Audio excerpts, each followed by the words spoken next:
जय श्री राम दोस्तों, आज हम आपको ऐसी जानकारी बताने वाले हैं जिसके सुनने के बाद आप खुशी से झूम उठेंगे। तो दोस्तों, क्या हुआ जब अचानक से अयोध्या में रामलला की मूर्ति स्थापना के दौरान प्रकट हुए साक्षात हनुमान जी। ये नजारा देख वहां खड़े सभी लोग धन्य धन्य हो गए, सभी के रोंगटे खड़े हो गए।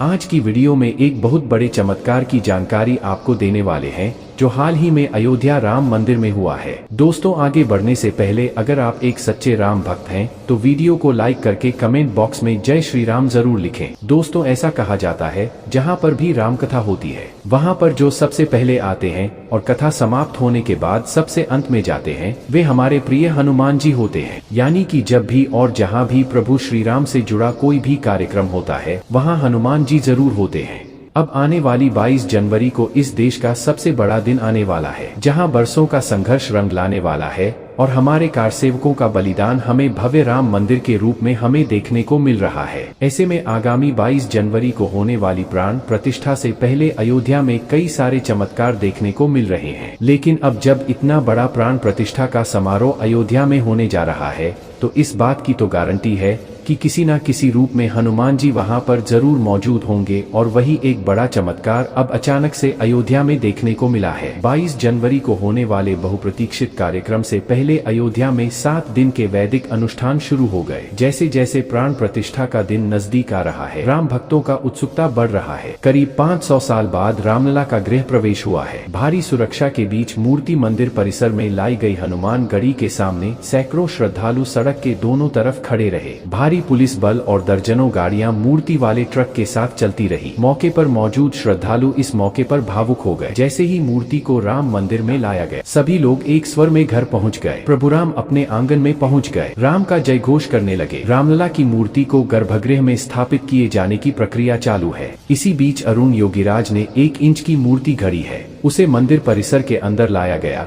जिसका वजन 150 से 200 किलो है। रामलला की मूर्ति को गर्भगृह में बने आसन पर रख दिया गया।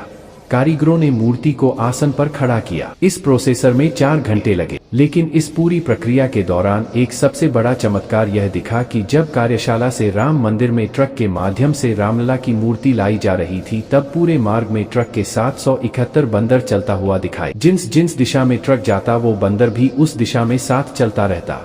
सभी भक्ति यह नजर अपनी आंखों से देख रहे थे और उस बंदर को साक्षात हनुमान जी का अवतार मान रहे थे। जय श्री राम जय हनुमान के जयकार लग रहे थे। और जब क्रेन की सहायता से राम मंदिर परिसर में रामलाल की मूर्ति को उतारा गया है तो गौरतलब बात यह है कि वह बंदर उस समय भी वहां पर मौजूद था। और जब सभी मजदूरों की सहायता से मूर्ति को गर्भगृह के अंदर खड़ा किया जा रहा था तो वह बंदर रामलला की उस मूर्ति को ऐसे निहार रहा था मानो साक्षात श्री हनुमान वहां उपस्थित हूं। ऐसा कहा जा रहा है मंदिर में पहली बार रामलला की मूर्ति स्थापित करने के पश्चात वह बंदर अचानक ही कहीं अंतर्ध्यान हो गया। इसी चमत्कार पर सभी राम भक्त कमेंट बॉक्स में जय श्री राम जय हनुमान जरूर लिखें। अब दोस्तों, आप सभी के मन में एक सवाल जरूर आ रहा होगा, आखिर राम मंदिर के गर्भगृह में इस नई मूर्ति को स्थापित किया जाएगा तो आखिर रामलाल की उस मूर्ति का क्या होगा जो 1939 में मस्जिद के गुंबद के नीचे से प्रकट हुई थी।